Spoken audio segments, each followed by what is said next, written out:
Panic burns white hot, but true lethality registers as absolute zero.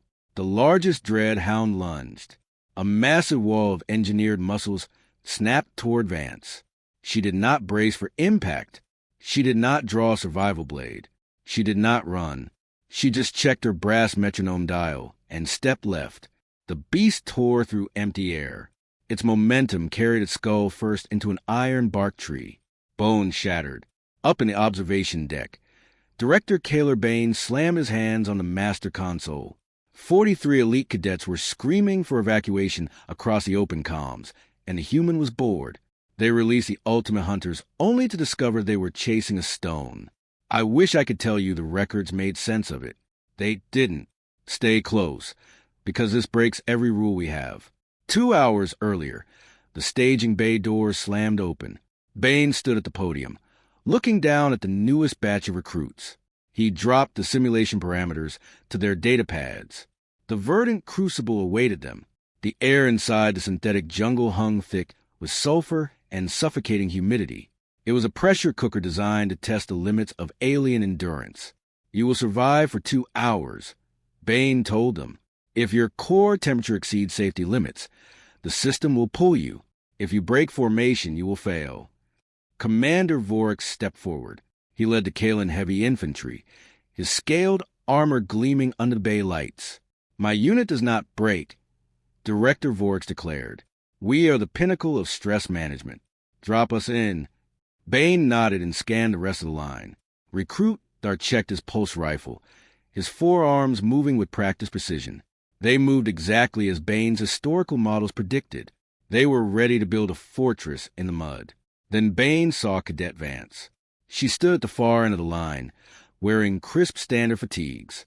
She wore no heavy plating. She carried no primary rifle. She pulled a tarnished dial on a braided synthetic cord from her pocket. Her fingers traced the metal, seeking a rhythm the galaxy lacked. A sharp mechanical ticking sound bled into Bain's audio feed. Cadet Vance, he said over the loudspeaker. Stow the artifact. Vance did not look up. It keeps time, Director. It grounds me. Bain almost triggered a penalty for a non-regulation item. He checked her thermal baseline instead. It sat perfectly flat. Her body produced no excess heat.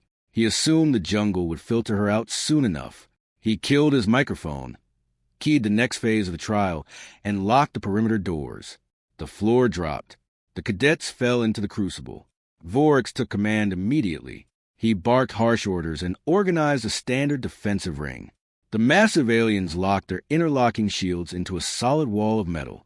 They secured the rear flank with his rifle raised. Vance ignored the defensive line entirely. She walked to a massive fern, leaned against a trunk, and stretched her neck. Every other cadet stood at strict attention, waiting for the threat. Vance crouched down and began readying her left boot. Vane hit the release sequence. 3 dread hounds dropped from the canopy. The alien defensive line shattered in seconds. The hounds moved too fast for the heavy shields. One beast crashed directly into the Kalan vanguard.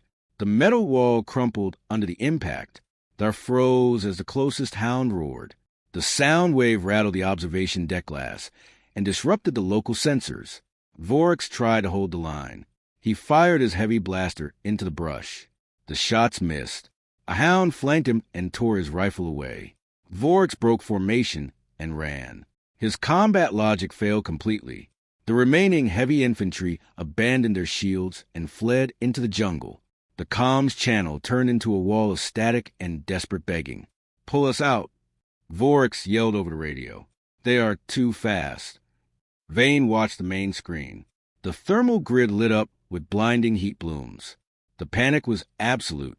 The cadets scattered in every direction, drawing the predators deeper into the zone. Vane's fingers danced across the control board.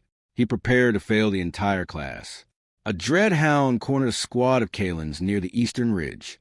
Vane pushed the stun tag button on their armor, dropping them into artificial sleep before the beast could bite. He logged their failure. Another beast took down Nar in the mud. Vane marked him for extraction and stunned him, too. He routed a tracking unit to the western quadrant.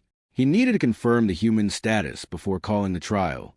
The drone pushed through the thick synthetic fog and hovered over the trees. Vance was leaning against the primary support trunk. A hound ripped through a thicket nearby, chasing a screaming Dravid. She did not follow the chase. She stood up, brushed a speck of dirt off her uniform, and sighed. Vane frowned. He opened a localized comm channel directly to her earpiece. "Cadet Vance, the perimeter is broken. Evade to the north." She tapped her earpiece. "Negative, Director. I am busy." Vane stared at the console. Busy doing what? He isolated her biosignature. He boosted the sensors to maximum sensitivity. The return came back completely blank. Her core temperature never shifted from its resting baseline. No elevated heart rate. No adrenaline spike in her bloodstream. The drone circled her. Vane checked his equipment. He ran a full diagnostic on the thermal grid. He restarted the tracking software. The system reported no errors. The sensors worked perfectly. The human simply did not register as alive. She was a ghost on the scanners. Vane zoomed the camera in. Vance pulled out the brass dial again. She clicked it open. She was timing the beast crashing through the brush toward her. She shifted her weight slightly to relieve a cramp in her left leg. She did not draw a weapon. The largest dread hound caught her visual outline. It stopped. It ignored the terrified aliens crashing through the jungle behind it. It turned its armored head and charged the quiet anomaly. Vance stood perfectly still. The beast closed the distance rapidly. Its heavy claws tore up the soil. It roared, expecting her to run. The sonic wave flattened the ferns around her. Vance just sighed again. She pressed her fingers to her own wrist, checking her pulse. She dropped her hand, clearly disappointed by her own lack of reaction. She was trying to feel something, anything, in the face of death. She failed. Vane held his breath. His hand hovered over the emergency purge controls. He knew he could not hit the button in time. The hound launched off its hind legs. No heat, no fear, no hesitation.